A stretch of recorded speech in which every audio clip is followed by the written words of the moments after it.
Good morning students, मैं मोहम्मद सब्बीर अली गांधी स्मारक high school में हेल्थ केयर का वोकेशनल टीचर हूं। आज आप लोगों को मैं जो बताने जा रहा हूं वो एक कॉमन जो सारे बच्चों को जानने की आवश्यकता है ना। तो वैसा आज हमने टॉपिक लिया है। उस टॉपिक का नाम है वाइटल साइन। ठीक है, तो वाइटल साइन होता क्या है पहले हम लोग ये जानेंगे, कितने प्रकार के होते हैं और उनका क्या क्या नॉर्मल रेंज होता है। अगर वाइटल साइन में जो भी उसके टाइप्स हैं वो अगर हाई हो तो उसको क्या कहेंगे, अगर वो लो हो तो उसको क्या कहेंगे, ये हम लोग सेशन के अंत तक जान सकेंगे। तो सबसे पहले हम लोग स्टार्ट करते हैं, जानते हैं कि वाइटल साइन होता क्या है। तो वाइटल साइन जो है वो बॉडी का जो मेजरमेंट करने के लिए है ना, एक बेसिक फंक्शन, मतलब कहने का ये है कि हमारा जो बॉडी है उसका मेजरमेंट करने के लिए एक बेसिक फंक्शन है। जैसे एग्जाम्पल के तौर पे आप लोग हॉस्पिटल जाते हो, ठीक है, हॉस्पिटल जाने के बाद डॉक्टर्स वहाँ बैठते हैं, तो डॉक्टर सबसे पहले आपका वाइटल साइन चेक करवाते हैं। नर्स आती है, नर्स को बोला जाता है कि आप एक काम करो, इसका बीपी चेक कर दो, इसका पल्स चेक करो, रेस्पिरेशन चेक करो, टेम्परेचर चेक करो। ये बेसिक चीज़ है जो कि एक डॉक्टर्स को आपके बॉडी के असेसमेंट के लिए है ना, ये जानने की आवश्यकता पड़ती है कि ये जो हमारा क्लाइंट है, ये जो हमारा पेशेंट है, ये इसका टेम्परेचर कितना है, इसका ब्लड प्रेशर कितना है, इसका पल्स रेट कितना है। ये बेसिक चीज़ है। तो यही वाइटल साइन कहलाता है, जिसके बिहाफ पे जो एक डॉक्टर होते हैं वो असेसमेंट कर पाते हैं कि जो पेशेंट है वो फिजिकली और साइकोलॉजिकली कितना फिट है, या फिट है या नहीं है, और अनफिट है तो कितना अनफिट है। ठीक है, तो वही लिखा हुआ है, vital sign are measurements of the body most basic function. ठीक है, vital sign are basic component of assessment of psychological and physical and psychological health of the client. तो ऐसा हम बता चुके हैं आप लोगों को कि वाइटल साइन क्या है, तो बॉडी का मेजरमेंट करने का एक बेसिक फंक्शन है। ठीक है, वाइटल साइन क्या है, तो बेसिक कंपोनेंट है असेसमेंट करने का, है ना, फिजिकली और साइकोलॉजिकली, है ना, एक हेल्थ को जानने का एक क्लाइंट का। बोलता है कि body temperature, pulse rate, respiration rate, blood pressure, ये सब क्या है, तो ये वाइटल साइन का एक टाइप है, समझ लो यही वाइटल साइन है, इसी को हम लोग वाइटल साइन कहते हैं। क्लियर?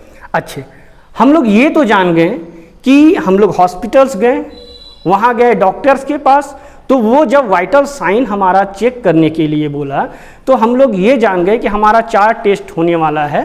पहला हमारा टेम्परेचर चेक होने वाला है, टेम्परेचर पल्स चेक होने वाला है, हमारा रेस्पिरेशन चेक होने वाला है, हमारा ब्लड प्रेशर चेक होने वाला है। ये 4 चेक होने वाला है। ठीक है, अब हम लोग जानते हैं कि इसका नॉर्मल रेंज कितना है, ये जानना जरूरी है, तब असेसमेंट सही हो पाएगा कि एक पेशेंट जो है वो ठीक है या वो एबनॉर्मल है, यानी वो बीमार है या नहीं।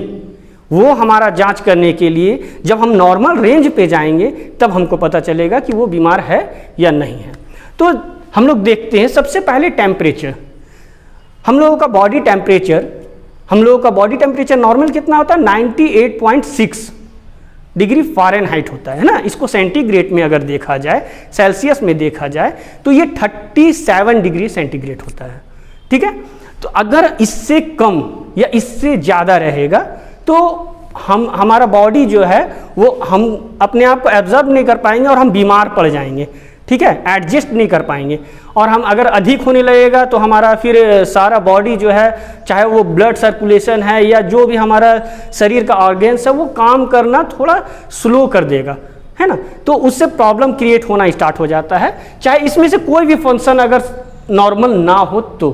ठीक है, तो टेम्परेचर हम लोग जान गए हैं 98.6 डिग्री फ़ारेनहाइट या 37 डिग्री सेंटीग्रेड। ठीक है, अब हम लोग आते हैं पल्स में। पल्स आप लोग देखते हो, टेम्परेचर थर्मोमीटर से चेक हम लोग कर लेते हैं। पल्स के लिए आप लोग जानते हो कि आप लोग जाते हो तो यहाँ पे छू के देखते हैं, यहाँ छू के देखते हो डॉक्टर ना। ठीक है, तो पल्स का भी चेक किया जाता है, पल्स का देखा जाता है, तो वो 60 to 80 बीट्स, यानी उसका बीट देखा जा रहा है कि कितना 1 मिनट में कितना देर वो बीट किया, है ना। तो वो 60 to 80 अगर 1 मिनट में करता है, डैट मीन्स कि वो जो पेशेंट है वो नॉर्मल है, वो क्लाइंट एकदम नॉर्मल है। बट अगर 80 से अगर अधिक, जैसे मान लो अगर 100 बीट कर रहा या 40 बीट कर रहा, यानी कि पेशेंट एबनॉर्मल है, इसको प्रॉब्लम है, ठीक है। इसी तरीके से हम लोग देखते हैं रेस्पिरेशन रेट। आप लोग देखते होंगे कि जनरली हॉस्पिटल गए तो जब डॉक्टर्स क्या कहते हैं ना कि आप एक काम करिए, वहाँ लेट जाइए ना, हॉस्पिटल बेड में लेटा देते हैं, है ना। तो जब लेटते हैं तो वो क्या करते हैं, चेक करते हैं, यहाँ रिब्स के पास यहाँ टच करके चेक करते हैं। तो उसमें वो चेक करते हैं कि हमको ब्रीदिंग लेने बोलते हैं, सांस लेने बोलते हैं ना, और उससे चेक करते हैं कितना ब्रीथ कर पा रहे हैं हम लोग 1 मिनट में, ठीक है। इसका टेक्निक 30 सेकेंड का भी होता है, 15 सेकेंड का भी होता है, वो टेक्निक देखने का, है ना। बट हम लोग जो ब्रीथ रखे हैं वो पर मिनट का रखे हैं, तो 12 से 16 ब्रीथ होता है पर मिनट, यानी कि हम लोग जो है 12 से 16 अगर ब्रीथ करते हैं 1 मिनट में, डैट मीन्स कि नॉर्मल। बट अगर 16 के जगह हम 25 ब्रीथ कर ले तो कहीं ना कहीं प्रॉब्लम क्रिएट होना स्टार्ट हो जाएगा, ठीक है। तो नॉर्मल रेंज रेस्पिरेशन का क्या है, तो 12 से 16, ओके। अच्छे, ब्लड प्रेशर बीपी देखते हैं ना, सुनते हैं ना, बीपी बढ़ गया, है ना, एकदम थर थर कांपने लगते हैं लोग ना। और बीपी घट जाता है तो क्या होता है, लोग बेहोश हो जाते हैं। क्यों, कहे कि ब्लड सर्कुलेट नहीं कर पा रहा है। अगर मान लीजिए लो हो जाएगा तो जो फंक्शन, नॉर्मल फंक्शन में क्या होता है ना कि ऑर्गन, सारे ऑर्गन्स को ब्लड सही टाइम पे एक टाइम जो भी सर्कुलेट जब होता है तो सही टाइम पीरियड में मिल जाता है। बट स्लो हो जाएगा तो वहाँ तक पहुँच नहीं पाएगा, तो बेहोश हो जाएंगे। या अगर बहुत स्पीड, एक ऐसा समझा जाए कि एक पाइप है, अगर उससे खूब स्पीड पानी चला दिया जाए तो कैसे वो फेंकेगा, तो ऐसा ही हम लोगों का शरीर है ना। अगर उसमें बहुत स्पीड से अगर ब्लड चलना स्टार्ट हो जाए तो बीपी हाई उसी को बोला जाता है ना। तो हम लोगों का नॉर्मल रेंज कितना है, 120/80 mmHg, ये मिलीमीटर है ना, मरकरी में चेक किया जाता है, of mercury, millimetre of mercury mmHg बोला जा रहा है, ठीक है, ओके। अच्छे, ये हम लोग जान गए वाइटल साइन क्या होता है। हम लोग ये जान गए हैं कि वाइटल साइन में कौन कौन सा चीज़ चेक करते हैं, टेम्परेचर चेक करते हैं, है ना, हम लोग जान गए हैं पल्स चेक करते हैं, रेस्पिरेशन रेट चेक करते हैं, हम लोग जान गए ब्लड प्रेशर चेक करते हैं।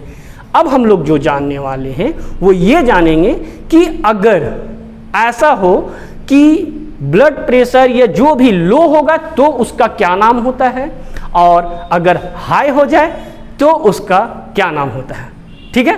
तो ये देखते हैं हम लोग। तो देखिए यहाँ लिख दिए हैं वाइटल साइन, जो हाई होगा उसको क्या बोलते हैं और जो लो होगा उसको क्या बोलते हैं। तो देखिए जब टेम्परेचर अगर हाई हो जाए, टेम्परेचर अगर हाई हो जाए, यानी हाई डैट मीन्स कि आप समझ सकते हो कि टेम्परेचर अगर दिया हुआ है कि 37 डिग्री सेंटीग्रेड या नहीं तो 98.6, तो 98.6 से अगर बढ़ करके 103 हो गया तो यानी टेम्परेचर बहुत बढ़ गया। तो ऐसा सिचुएशन में हम क्या बोलेंगे कि उस जो बीमारी होता है हाइपरथर्मिया, यानी कि टेम्परेचर बढ़ गया, ठीक है। और अगर लो होगा तो क्या बोलेंगे, हाइपोथर्मिया। हाइपो लो के लिए यूज किया जाता है, हाइपर हाई के लिए यूज किया जाता है ना, ठीक है। तो क्या बोले, टेम्परेचर अगर बढ़ गया है, हाई हो गया है तो क्या बोलेंगे, हाइपरथर्मिया, और अगर लो हो गया है तो बोलेंगे हाइपोथर्मिया, ठीक है। अच्छे, अब आते हैं हम पल्स।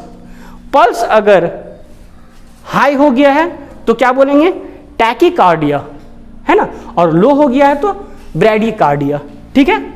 इसी तरीके से रेस्पिरेशन अगर हाई हो गया है तो क्या बोलेंगे, टैकीपोनिया, और अगर लो हो गया है तो ब्रैडीपोनिया, ओके। अच्छा, इसी तरीके से अगर ब्लड प्रेशर बीपी अगर बढ़ा हुआ है तो क्या बोलते हैं, हाइपरटेंशन, है ना। हाइपर हम बता चुके, हाई के लिए यूज करें ना, हाइपरटेंशन, ठीक है। और अगर ब्लड प्रेशर लो हो जाए तो हम क्या बोलेंगे, हाइपोटेंशन, है ना। तो ये हम लोग अभी वाइटल साइन बात किए। वाइटल साइन में 4 क्या क्या बात किए हैं, तो हम लोग बात किए हैं कि respiration rate, pulse rate, temperature, blood pressure और इसका नॉर्मल रेंज जान गए। और हाई होगा तो क्या बोलेंगे, लो होगा तो क्या बोलेंगे, ये हम लोग जान गए हैं। ये जो अभी हमने बताया ये 9 to 12 सारे बच्चों के लिए है, इसीलिए मैंने क्लास का नाम नहीं लिखा है। ठीक है, चलिए सब लोग इसको अच्छे से देखेंगे और इससे कोशिश करेंगे आप सारे लोग कि नोट्स बनाएं, है ना। चलिए ओके।